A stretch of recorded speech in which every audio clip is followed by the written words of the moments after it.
అశ్వ సంవత్సరంలో కైలాస యాత్ర Shri Gayatri tours and travels 8977349696. మహారాష్ట్రలోని సాతారా రహ్మత్పూర్ రహదారిపై కలకలం సృష్టించాడు ఓ యువకుడు.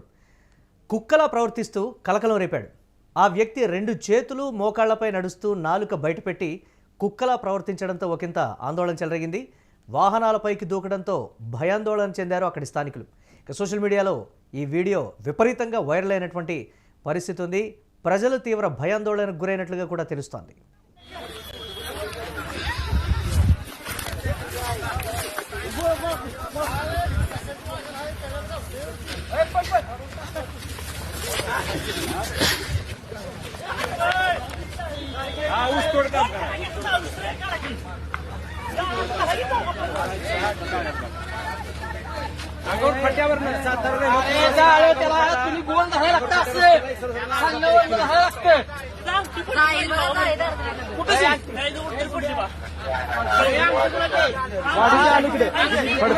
पडतरवाडी ना अंगापूर पट्ट्यामध्ये एक फटका दिला का नाही ते बेशुद्ध पडला बाई असं करा.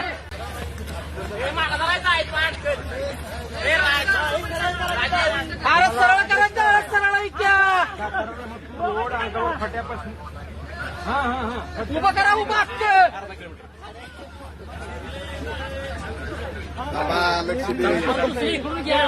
हो हो हो टाकायचं त्यामुळे चालतो अरे फिरते म्हणजे तिथंच काढले नाही एक फटका जर टाकला मागला रिस्क नाही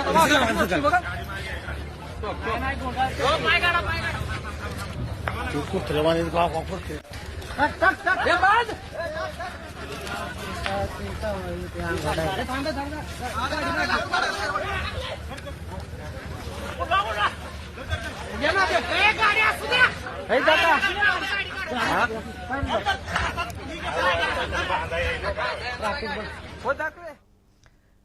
రైట్. మహారాష్ట్రలోని సాతారా రహ్మత్పూర్ రహదారి మీద చోటు చేసుకున్నటువంటి ఈ ఘటనతో ఒకంత కలకలం చెలరేగినటువంటి పరిస్థితి. ఆ యువకుడు ఆ విధంగా ఎందుకు ప్రవర్తిస్తున్నాడు అనేది ప్రశ్నార్థకంగా మారినటువంటి పరిస్థితి.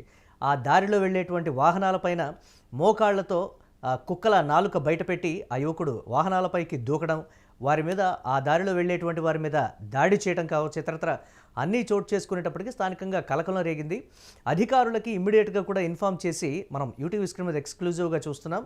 ఆ వలతో బంధించేటువంటి ప్రక్రియకు సంబంధించి కూడా అధికారులు అయితే చర్యలు చేపట్టారు. దాని తర్వాత అధికారులు అతన్ని బంధించి ఆసుపత్రికి తరలించినట్లుగా కూడా తెలుస్తోంది. అతనికి సంబంధించి స్థానికులు ఒక విషయం అయితే చెప్తున్నారు, గతంలో ఎప్పుడు ఈ విధంగా ప్రవర్తించలేదు అనేటువంటి మాట. అక్కడ కొంతమంది ఒకవేళ కుక్క కరిసిందా, ర్యాబిస్ వ్యాధి ఏమైనా సోకిందా అని కూడా చెప్పినటువంటి పరిస్థితి ఉంది. కానీ ర్యాబిస్ వ్యాధి సోకితే ఇమ్మీడియట్గా ఒక బెడ్ మీద పడుకొని షేక్ అవ్వడం కావచ్చు, లేకపోతే ఇతరత్ర ఉంటుంది తప్ప ఈ విధమైనటువంటి ప్రవర్తన అయితే ఉండదు అనేటువంటి మాట. కొంతమంది చెప్తోంది ఏంటంటే మానసిక వైద్య నిపుణులు కూడా ఒక స్పష్టం చేస్తున్నారు ఒక అంశాన్ని. తీవ్రమైనటువంటి మానసిక ఒత్తిడికి లోనైనప్పుడు దాని తర్వాత ఒక్కొక్క వ్యక్తి ఒక్కోలా ప్రవర్తిస్తూ ఉంటాడు. ఒకవేళ అదేవిధంగా ఇతరు కూడా ప్రవర్తించి ఉండవచ్చు అనేటువంటి మాట. ఊళ్ళల్లో చాలా వరకు ఈ విధంగా ప్రవర్తిస్తూ ఉంటే కుక్క గరిచిందేమో అనుకుంటారు, లేకపోతే దయ్యం సోకిందనేటువంటి రకరకాల ఊహాగానాలు కూడా వ్యక్తం చేస్తూ ఉన్నటువంటి పరిస్థితి. వీటన్నిటిని కూడా కొట్టిపారేస్తూ ఉన్నారు వైద్యులు. అది ఒక మానసిక రోగంగా కూడా చెప్తూ ఉన్నటువంటి పరిస్థితి. అతను బంధించి ఆసుపత్రికి అయితే తరలించినట్లుగా కూడా తెలుస్తోంది. స్థానికులు ఎంతో కష్టపడి యూటీవీ స్క్రీన్ మీద చూస్తున్నాం, దాదాపు గంటన్నరకు పైగా శ్రమించి మరీ అతన్ని వలతో బంధించి ఆసుపత్రికి తరలించి చికిత్స అయితే అందిస్తూ ఉన్నారు. ఈ నేపథ్యంలో వైద్యులు ప్రాథమికంగా ఒక అంశాన్ని నిర్ధారించినట్లుగా కూడా తెలుస్తోంది. ఇది తీవ్రమైనటువంటి మానసిక ఒత్తిడి. చాలామంది రాళ్లతో కొట్టడం కావచ్చు, లేకపోతే ఇంకోలా ప్రవర్తించడం, లేకపోతే తనను తాను గాయపరుచుకునేటువంటి పరిస్థితి కూడా ఉంటుంది. ఆ ఉద్రేక సమయంలో వారు ఏ విధంగా ప్రవర్తిస్తారు, వారి ఒంటికి ఏదైనా గాయాలు తగిలినా కానీ నొప్పి కూడా ఉండనటువంటి పరిస్థితి ఉంది. మానసిక ఒత్తిడితో మెదడులో ఒక సంఘర్షణ ఏర్పడి మనం ఏం చేస్తున్నాం అనేటువంటి ఒక స్పృహను కూడా కోల్పోయి ఒక వింతగా ప్రవర్తించేటువంటి ప్రవర్తన. అది ఏ విధంగానైనా ప్రవర్తించవచ్చు, కుక్కలాగా ప్రవర్తించవచ్చు, లేకపోతే ఒక ఉగ్రరూపం, ఒక ఉన్మాదిలాగా కూడా ప్రవర్తించవచ్చు అనేటువంటి మాట. ఇప్పుడైతే ప్రస్తుతానికి అతనికి ట్రీట్మెంట్ నడుస్తున్నట్లుగా కూడా తెలుస్తోంది. స్థానికంగా అతని గురించి ఎంక్వైరీ చేసినప్పుడు మునుపెన్నడూ ఈ విధంగా విచిత్రంగా ప్రవర్తించలేదు, కానీ తనకి కొన్ని సమస్యలు ఉన్నాయి, తరచూ కూడా చెప్పుకుంటున్నాడు. ఈ నేపథ్యంలోనే అది మానసిక ఒత్తిడికి దారి తీసింది అనేటువంటి మాట అయితే స్థానికంగా చెప్తున్నారు. ఇటువంటి ఘటన చోటు చేసుకోవడంతో కలకలం అయితే చెలరేగిందని చెప్పాలి.